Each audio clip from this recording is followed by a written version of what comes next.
Bem-vindos ao Historizando! O nosso assunto de hoje é a FUVEST, mais especificamente a segunda fase, a segunda etapa da FUVEST. Já quero começar esse vídeo pedindo seu like se esses vídeos te ajudam nessa reta final de prova, pedindo a sua inscrição, que ela é muito importante para continuar este conteúdo nessa querida internet. E não só isso, mas eu quero saber de você como é que você chama uma prova de segunda fase. Só segunda fase? Você chama de prova aberta, prova discursiva? Aqui, na época que, bastante tempo atrás, quando a UFMG, porque quem não sabe, eu moro em Belo Horizonte, na UFMG era prova aberta, né? Que a gente chamava, mas tem vários tipos aí de nomes, inclusive aqui no canal eu já fiz um vídeo de dicas básicas para você fazer uma prova aberta, uma prova dissertativa aí, que é o caso da segunda fase da FUVEST. Vamos então comentar algumas questões da FUVEST. Se você quer mais vídeos como esse, nem comecei, mas se você já quer mais, já deixa aí nos comentários que é importante para eu saber. Combinado? Então vamos lá. Questão número 1 da FUVEST 2022. No dia 1º de janeiro de 1849, foi divulgado na imprensa pernambucana o Manifesto ao Mundo, escrito por Borges da Fonseca, que apresentava as seguintes reivindicações. Então, o texto abaixo é sobre aí o Manifesto ao Mundo. Protestamos só largar as armas quando virmos instalada uma Assembleia Constituinte. Esta Assembleia deve realizar os seguintes princípios. O primeiro deles, o voto livre e universal do povo brasileiro. 2. A plena e absoluta liberdade de comunicar os pensamentos por meio da imprensa.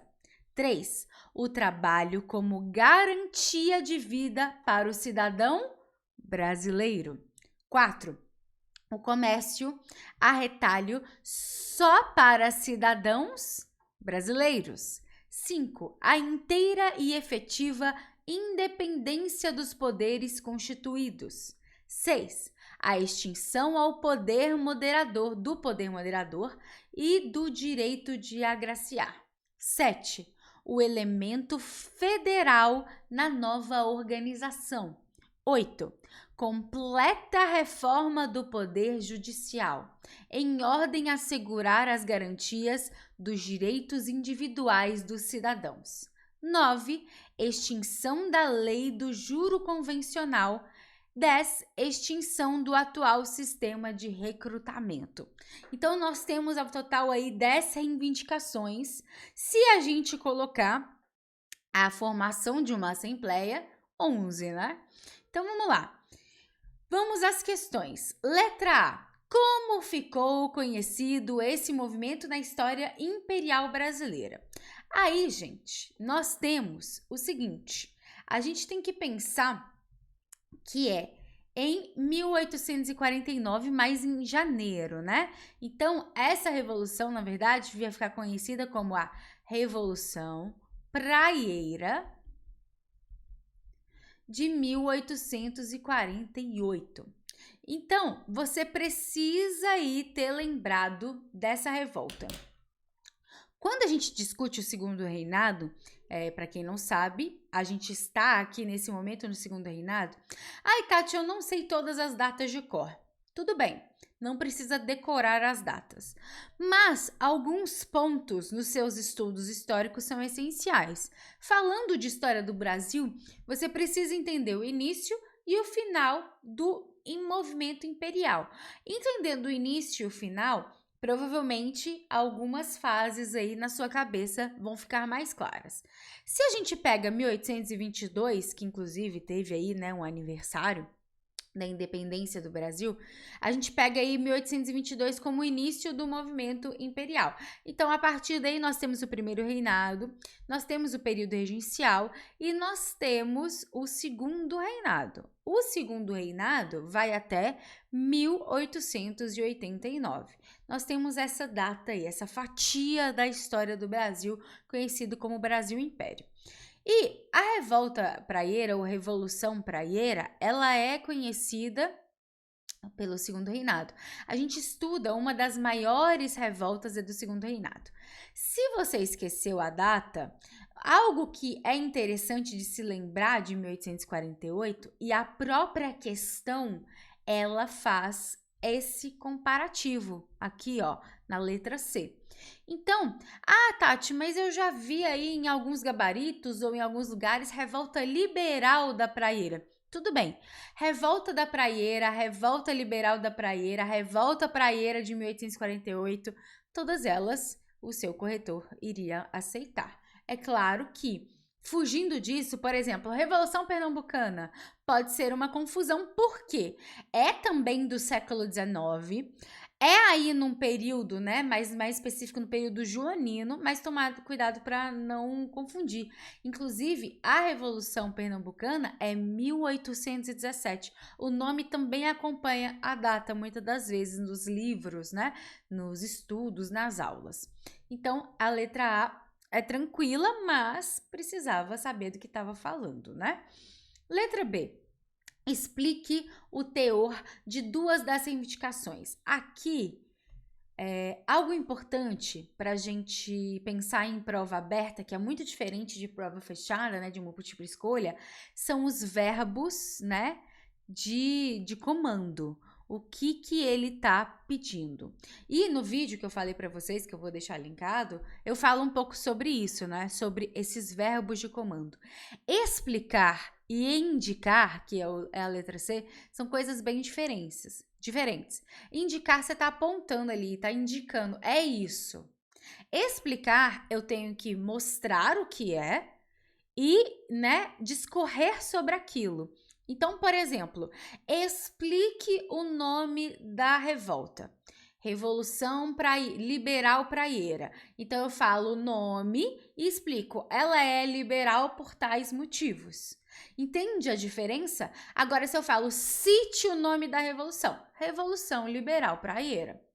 São coisas diferentes, né? Então, explicar o teor de duas. Aqui nós temos várias, né? Nós temos de 1 a 10 numerado, fora a instalação, né, de uma Assembleia Constituinte, que você também pode citar. Então, é difícil aqui eu explicar para vocês absolutamente todas, mas argumentos que serão imprescindíveis, né? Se a gente está falando de um movimento liberal e se a gente está falando aí de revoltas desse período do século XIX, não só no Brasil, mas no mundo, a gente precisa deixar claro essa lógica liberal. Então, por exemplo, número 1, o voto livre universal do povo brasileiro devido ao caráter liberal da revolta. Você pode usar esse argumento para explicar várias aqui, tá? Agora, tem algumas especificidades. Por exemplo, 4, o comércio a retalho só para cidadãos brasileiros. Isso aqui, para quem estudou a Revolução Praieira, é mais tranquilo de entender essa lógica anti-lusitana, porque os portugueses controlavam muito a lógica comercial na região, e a revolta tem uma lógica anti-lusitana. Então, você pode explicar isso, por exemplo, no 4, né? Falar dessa lógica anti-lusitana, contrária ao domínio comercial dos portugueses na região. Isso também é um argumento para você, né? Elemento federal, aqui, por exemplo, na nova organização, a favor da descentralização do poder para que os pernambucanos conseguissem mais liberdade em suas escolhas, nas leis, nas regras da região, ok? A própria Assembleia Constituinte, né, definindo aí leis e regras para a região. A reforma do Poder Judicial, se preocupando aí com essa questão de justiça na região. Então, você tem várias maneiras de colocar isso nessa alternativa e tá pedindo duas, né? Você tem aí 10 e tá pedindo 2. Então, use o texto, use tudo isso a seu favor, combinado? Letra C, indique, tá vendo a diferença? Indique 2 elementos comuns entre o evento pernambucano e as revoluções europeias de 48. Aqui no canal também, vou deixar linkado, tem vídeo sobre 48, mas é o seguinte, na dúvida, e aí eu não falo nem só de 48, né? Eu falo das 3 revoltas, 3 ondas aí de revoltas, conhecidas como revoltas liberais do século XIX, né? Nós temos 1820, nós temos 1830 e 1848. Aqui no canal tem série com os três vídeos, fora o vídeo da Revolução Liberal do Porto, que eu fiz um exclusivo para isso. Então, nós temos aqui mais que uma revisão aí para vocês. Mas eu gosto sempre de lembrar que a própria ideia do liberalismo vai dominar muito aqui. Por quê? Qual é o cuidado que você tem que tomar? É claro que em provas de nível médio, né, que a gente está falando de vestibular de nível médio, não se aprofunda tanto nessa discussão. Mas o liberalismo como corrente surge no 19. A gente acaba se confundindo, como por exemplo com o iluminismo, né? Muitas das vezes falando, o John Locke, o pai do liberalismo. Mas, na verdade, o iluminismo, o John Locke, inúmeros aí filósofos vão sim ter influências sobre as ideias liberais, o próprio Adam Smith, mas o liberalismo em si, ele é do 19, ele nasce no século 19. A palavra liberalismo, da forma como a gente conhece hoje, é do século 19. Então, você se apoiar nisso aqui, para se remeter a essas revoluções, vai ficar mais fácil para você e vai evitar erros. E aí, uma dica que eu dou no vídeo que eu falo sobre prova aberta, e é claro, eu vou continuar dando aqui para vocês, é o seguinte: se você não tem certeza, não fale sobre, tá? Digamos que você só conhece e tem certeza do liberalismo. Explore isso aqui, tá? De formas diferentes. Por exemplo, você tem a lógica, a base liberal, mas dentro do liberalismo tem várias coisas, né? A liberdade de expressão, a questão da Constituição, inclusive, né? Que pronúncia é essa, meu Deus? Inclusive, o século XIX é muito conhecido por discussões inúmeras sobre constituições. Então fala, por exemplo, sobre a lógica da Constituinte, né? Aqui em 48 nós temos aqui, não só em 48, mas em todas elas, discussões sobre constituições, sobre um conjunto de regras, de leis. Não precisa falar só do liberalismo. E aí fala do liberalismo, sobre a liberdade de expressão, etc.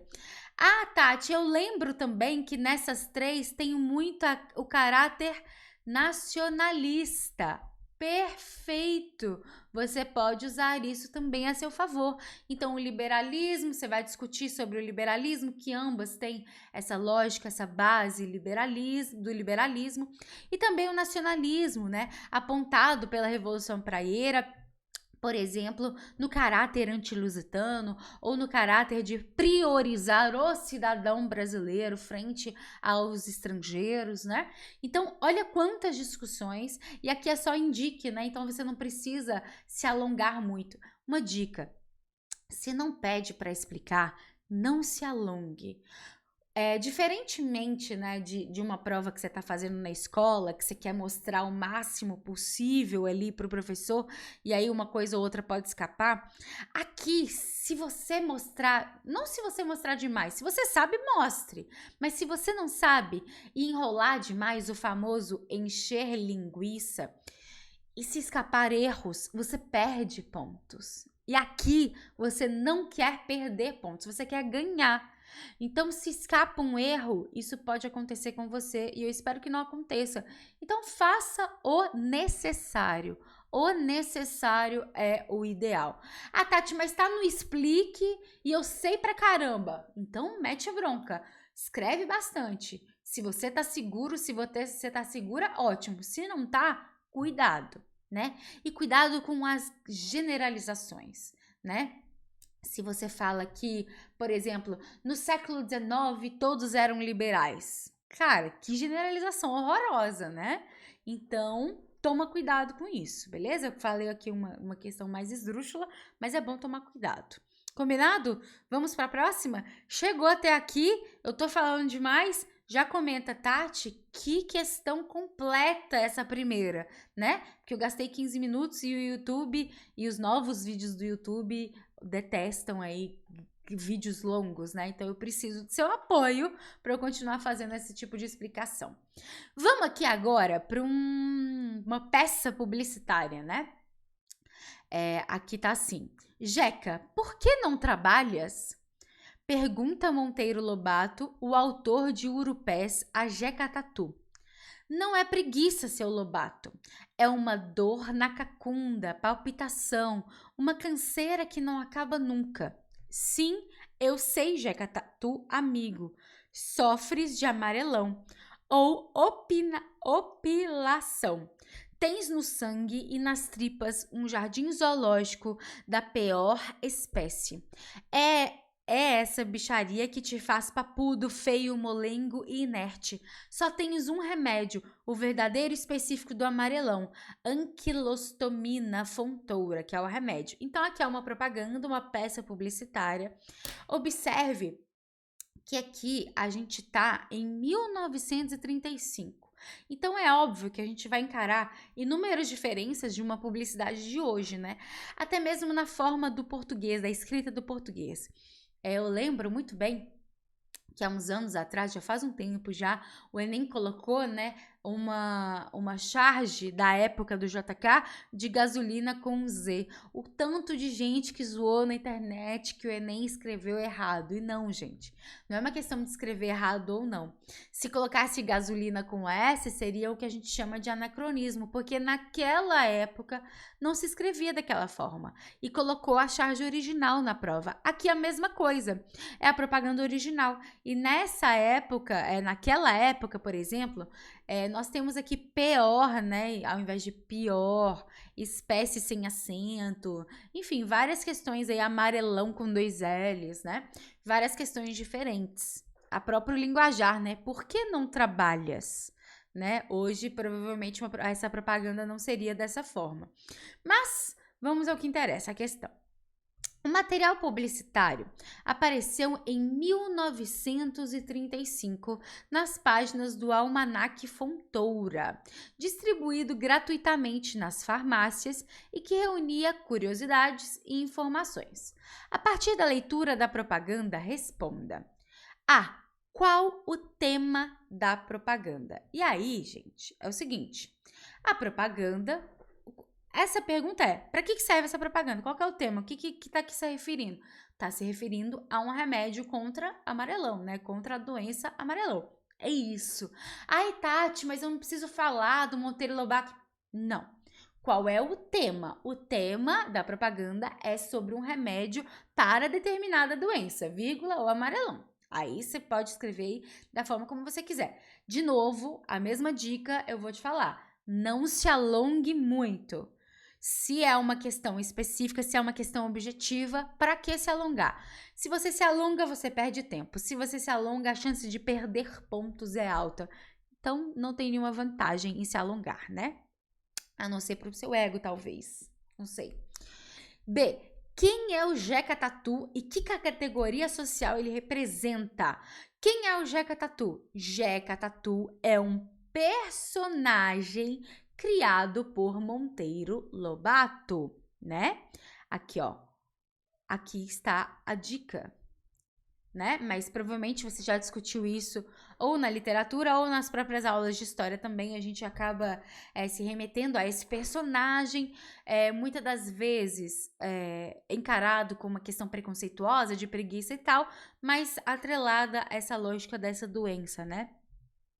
Então, Jeca Tatu é um personagem de Monteiro Lobato. Respondeu a primeira parte. Que categoria social ele representa? Trabalhadores do campo. É isso. Precisa se alongar? Qual é a categoria? Ele representa a população brasileira que mora no campo. Ele representa os trabalhadores do campo. É isso. Os camponeses brasileiros. É isso, tá? C. Aponte, aqui ó, apontar. Apontar é explicar? Não. Mas você provavelmente vai ter uma escrita maior nessa aqui, porque é 2 razões do emprego do personagem na propaganda. Então, aí você pode, mesmo apontar sendo algo diferente de explicar e sendo algo mais simples, você vai ter que se alongar um pouco mais devido a isso, né? Então, essa criação do personagem é uma, ó, aponte 2 razões do emprego na propaganda. Então, por que eu uso o Jeca Tatu na propaganda? Você pode, várias coisas. Aí eu posso olhar até com um viés de comunicadora que sou jornalista, trabalho com comunicação também, estudo comunicação também. Pensa aí, qual é o principal objetivo? Atingir a população que é representada pelo personagem. É uma das razões? É uma das razões. Você pode usar? Pode usar. Você pode falar defesa da ciência que produz o remédio para diversas doenças, inclusive para o amarelão? Sim, a partir desse personagem que vai aí conectar essa defesa. Defesa do progresso para superar essas condições de miséria, de pobreza com relação às doenças que essas pessoas vivem? Sim, mas eu acho que assim, uma das maiores razões é justamente conectar o público-alvo, né, dessa doença com o remédio, ok? Lembrando que aqui é uma cartilha. A questão fala isso, né? Que vai reunir curiosidades e informações. Então, é a defesa da ciência, a defesa de tudo isso, porque essa cartilha vai incluir essas informações.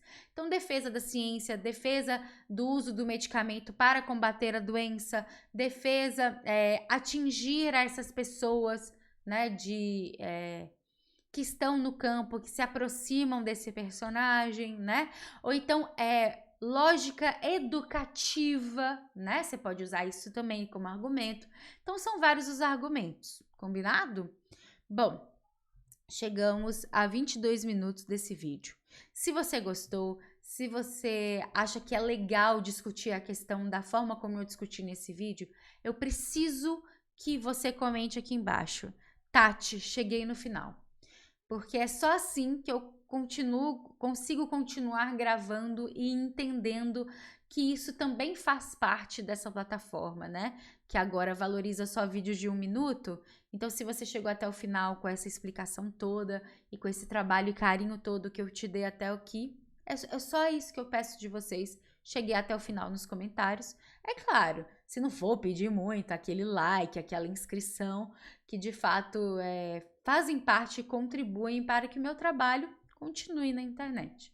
Estamos combinados? Se você quer mais vídeos como esse, se você quer mais correções e mais análises, já deixa aí nos comentários. Temos outras análises aqui aqui tá a propaganda da primeira fase, né? Mas tem de segunda fase aqui já no canal de outros anos, que eu faço exatamente o que eu fiz aqui com você. Então, para sua revisão é essencial, o vídeo não tá datado, porque são questões da FUVEST do mesmo jeito. Combinado? Eu agradeço demais a sua atenção e um bom 2023, né? Que eu acho que eu vou publicar esse vídeo na semana do Ano Novo, tá bom? Um beijo e até a próxima.